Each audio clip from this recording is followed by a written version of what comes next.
Welcome to the Self-Storage University podcast, where you will learn the correct way to identify, evaluate, negotiate, perform due diligence on, renegotiate, finance, turn around, and operate self-storage facilities. And now, here is your host, a partner in one of the largest real estate portfolios in the U.S. with nearly $1 billion of holdings, Frank Rolfe. When buying a self-storage facility, it's essential you always wear your white lab coat. You never get too optimistic on any deal because you have to look at the numbers fairly. You have to look at them from a third-party perspective, from an arm's length. You have to say to yourself, is this deal really going to work out for me? And one great way to do that is through stress testing. This is Frank Rolfe with the Self-Storage University podcast. We're going to talk about stress testing a deal, how it works, and then what you can tell from the results of the stress test of whether you want to buy that property or not. Now, why do we have to be negative on deals to begin with? It seems to be so much more fun to be endlessly positive.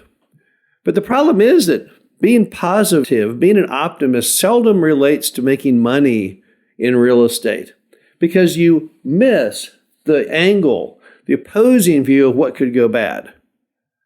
So if you're buying a self-storage facility and you look at the numbers and you say, well, I can push this occupancy, I can push these rents, I can cut those costs. Well, perhaps you can, but on the corollary, perhaps you can't, because none of us really know how things work out. We always know there's that element of risk. If you look back at World War II, for example, Omar Bradley, the head of the Army, he once said, "No great plan survives first contact with the enemy." That means the Army could draw up all kinds of big plans for invasions and other things. But the very first time they hit the opposing force and they fired their artillery and they fought back, everything changed. Nothing worked the same.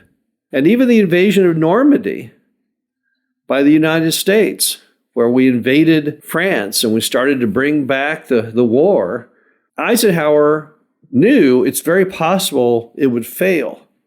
And he'd already written his speech admitting that it had failed and it was all his fault before they even landed or began the attack.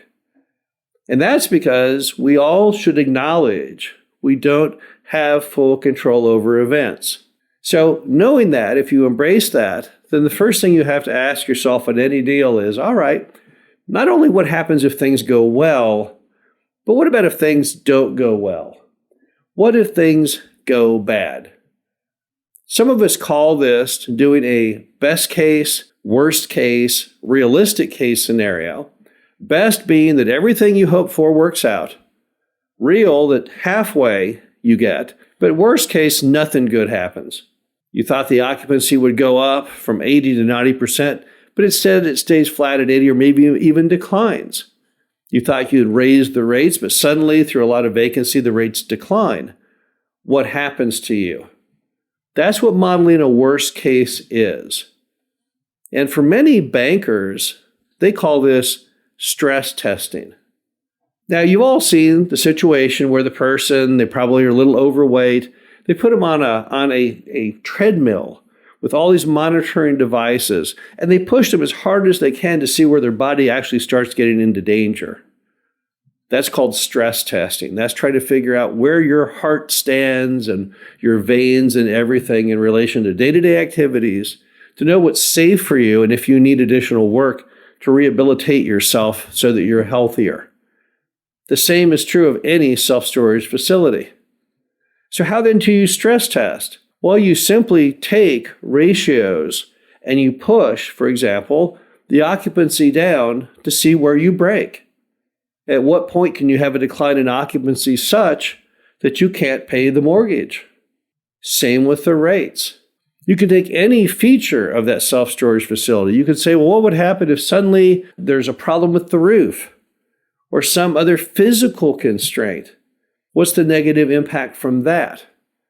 And that allows you to see just how much room you have for error. Now, a well-constructed deal is going to have a worst-case scenario that you can survive. But a poorly constructed deal will have a worst-case scenario where you lose the property, lose your down payment. Sam Zell was the number one investor in American history. He died a couple years ago, but he had been the largest owner of office buildings, apartment buildings, and mobile home parks in America. And he had a simple rule on life.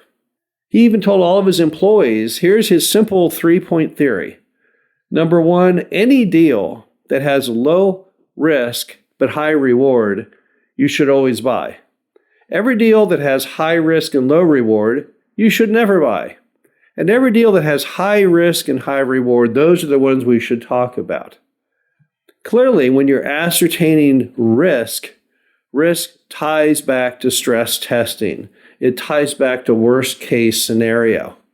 Not the scenario we all optimistically want to think about or ponder, but the reality that things don't always work out as you hoped. The bottom line is it's very, very smart for any investor to stress test their deal. There's many self-storage facilities right now in terrible economic trouble, particularly in a lot of large cities, many in the north, where people are fleeing from those cities, going to other markets where they feel are safer or that they feel has more economic vitality. And a lot of what happened to those self-storage facilities that are crashing in those markets is they did not do proper stress testing. They never thought, what if on a bad side? They only thought about what if on the good side. For a smart investor, you've got to do both. You've got to always stress test, consider your worst case, and never buy anything if you can't survive it. This is Frank Rolfe, the Self-Storage University podcast. Hope you enjoyed this. Talk to you again soon. Thank you for listening to the Self-Storage University podcast. Be sure to visit us at ssupodcast.com, where you can learn the correct way to identify, evaluate, negotiate, perform due diligence on, renegotiate, finance, turnaround, and operate self-storage facilities.